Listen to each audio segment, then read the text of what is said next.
সুনামগঞ্জ জেলা স্টেডিয়ামে চলছে ডিএফএ চ্যাম্পিয়নশিপ ফুটবল টুর্নামেন্টের ম্যাচগুলো। আজকে এক্সাইটিং একটা ম্যাচ হয়েছে। দ্বিতীয় কোয়ার্টার ফাইনালে গ্রিন সিলেট ফুটবল একাডেমি 2-0 গোলে হারিয়েছে টুয়েল এফসি পাগলাকে। আজকে ম্যাচ স্পোর্টসে সাথী রয়েছে জনপ্রিয় দুইজন ফুটবলার জাকির হোসেন নেইমার এবং জনাব রাসেল। আমরা কথা বলবো দুজনের সাথে। 2-0 গোলে জয় কেমন উপভোগ্য মনে হচ্ছে নিজের দলের জন্য? আলহামদুলিল্লাহ, খুবই ভালো লাগতেছে। সবচেয়ে ভালো লাগতেছে যে দর্শকের একটা সাপোর্ট। আপনারা জানেন যে আমাদের সিলেটের বৃহত্তর সিলেটের আমাদের একটা ভালো একাডেমি, যেটা গত দুদিন আগে 1 স্টার পেয়েছে। আপনারা জানেন বাফুগঞ্জ নিবন্ধিত গ্রিন সিলেট। তো আমরা আমাদের একাডেমি নিয়ে আজকে খেলেছি। আর সবচেয়ে ভালো লাগছে যে সুনামগঞ্জের দর্শক সবাই কিন্তু, আমি যতটুকু জানি যে সুনামগঞ্জ বারবারই খেলতে আসে, যে তারা ফুটবল খেলা বুঝে, কোনো কিছু বুঝে কার না বুঝুক, সুনামগঞ্জের মানুষ খেলাধুলা বুঝে। এখানে উপস্থিতি বলে দেয় যে আসলে আগামী ম্যাচগুলোতে মনে হয় স্টেডিয়ামের জায়গা নাও হতে পারে। আচ্ছা, আর জনাব রাসেল আপনাকে প্রশ্ন করছি, 2-0 গোলের বিশাল একটা জয়, নিজের দলের জন্য এটা কতটুকু গুরুত্বপূর্ণ? সামনে রয়েছে খুব ভালো সেমিফাইনাল এবং ফাইনাল ম্যাচ, দলগুলো থাকবে, বিপক্ষ দলগুলো থাকবে, প্রতিপক্ষ শক্তিশালী। কেমন নিজের দল কেমন প্রস্তুতি নিয়ে আসবে এবং ভবিষ্যৎ পরিকল্পনা কি থাকবে? ধন্যবাদ। প্রথমে ধন্যবাদ জানাই সুনামগঞ্জ ডিএফএ এত সুন্দর একটা আয়োজন করার জন্য, আয়োজন করে যে মানে স্টেডিয়ামের মধ্যে একটা টুর্নামেন্ট দিতে পেরেছে। এবং আমরা সিলেট থেকে আমাদেরকে ইনভাইট দেওয়া হয়েছে যে আমরা একটা টিম নিয়ে আসার জন্য। আমরা চেষ্টা করছি আমাদের একাডেমির প্লেয়ারদেরকে নিয়ে সমন্বয় করে, আমাদের সিনিয়র যিনি সিলেটের প্লেয়ার আছে তাদেরকে নিয়েই আমরা সমন্বয় করে একটা টিম করেছি। আজকে সেকেন্ড ম্যাচে আমরা 2-0 গোলে উইন করেছি। ফার্স্ট ম্যাচে আমরা 3-0 গোলে উইন করেছিলাম, আজকে আমরা 2-0 গোলে উইন করেছি। সবাইকে ধন্যবাদ জানাই। আগামীতে ইনশাল্লাহ আমরা গত ম্যাচ থেকে এই ম্যাচে আমার 3-4টা চেঞ্জিং ছিল, চেঞ্জ করে আমাদের আজকের টিমটা একটু বেটার করার চেষ্টা করতেছি।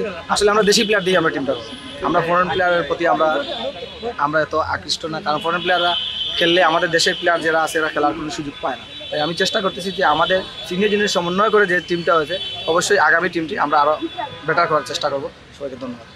ধন্যবাদ আপনাকে। দ্বিতীয় প্রশ্ন, আপনার টিম নিয়ে আপনার কেমন প্রত্যাশা এবং সামনের ম্যাচগুলো খুবই এক্সাইটিং ম্যাচ থাকবে, চ্যাম্পিয়ন হওয়ার জন্য কতটুকু আত্মবিশ্বাসী আপনি? দেখেন, খেলায় যারা নামে কেউ হারার জন্য নামে। তারপরে আরেকটা জিনিস আছে, খেলায় হারের মন মানসিকতা নিয়ে নামতেও, যে জিতে যাবেন এমন কোনো কথা না।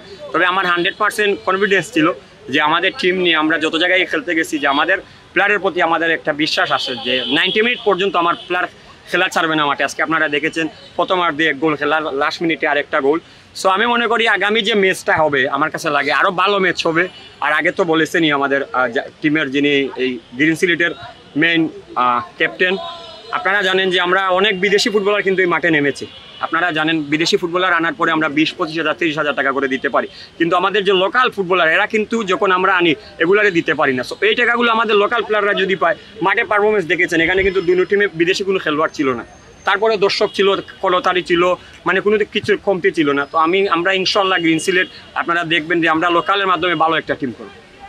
ধন্যবাদ আপনাকে। পরবর্তী প্রশ্ন, সুনামগঞ্জের ক্রাউডটা এবং এই টুর্নামেন্টটা আপনার কাছে ব্যক্তিগতভাবে কেমন লেগেছে এবং দেশের ফুটবল আগানোর ক্ষেত্রে, জেলার ফুটবল, তৃণমূল ফুটবল আগানোর জন্য এই টুর্নামেন্টগুলো কতটুকু উপকারী আসবে আপনি বলে মনে করেন? দেখেন, আমি সবসময় আপনারা জানেন যে ফুটবলের পক্ষে কথা বলি, ন্যায়ের পক্ষে কথা বলি, দুর্নীতির বিরুদ্ধে কথা বলি। সারা বাংলাদেশের মানুষ আমাকে চিনি। এইরকম টুর্নামেন্ট, এইরকম যদি লিগ হয়, আমাদের আগামী দিনের ভবিষ্যৎরা, আপনারা জানেন এখন মোবাইল জুয়ায় আসক্ত, এরা যদি বিকালবেলা খেলা দেখতে না পারে, ফুটবল খেলতে না আসে, তাহলে আমরা আগামী যে প্রজন্ম 20 বছর 25 বছর পরে এদেরকে আমরা চিনবই না। ওরা বলবে ফুটবল খেলা কি, কোথায় জামাল ভুইয়া আর কোথায় হামজা, ওরা বলতে পারবেন, ওরা শুধু গেমিং নিয়ে বিজি থাকবে। তো আমি মনে করি সুনামগঞ্জে এই যে টুর্নামেন্টটা আয়োজন করেছে, বৃহত্তর সিলেটবাসীর চোখে আঙ্গুল দিয়ে দেখিয়ে দিয়েছে যে আসলে দেখেন টুর্নামেন্ট করতে চাইলে কোনো কিছু প্রয়োজন হয় না। আজকে দেখেন সিলেট কত বছর ধরে লিগ হয় না, মৌলভীবাজার নাই, হবিগঞ্জ নাই, সুনামগঞ্জ করতেছে। তো আমরা চাই এইরকম লিগগুলা, গড়ুয়া লিগগুলো হলে আমরা এই যে বিদেশি ফরেন এগুলো আমাদের প্রয়োজন হইবে না, আমাদের যদি এরকম সুনামগঞ্জের মতো ভালো ভালো লিগ। ধন্যবাদ আপনাকে এবং আপনার দলের জন্য শুভকামনা রইল আগামী দিনগুলোর জন্য। আপনার মূল্যবান সময় দেওয়ার জন্য ধন্যবাদ। ম্যাক্স স্পোর্টসের সাথে থাকার জন্য ধন্যবাদ।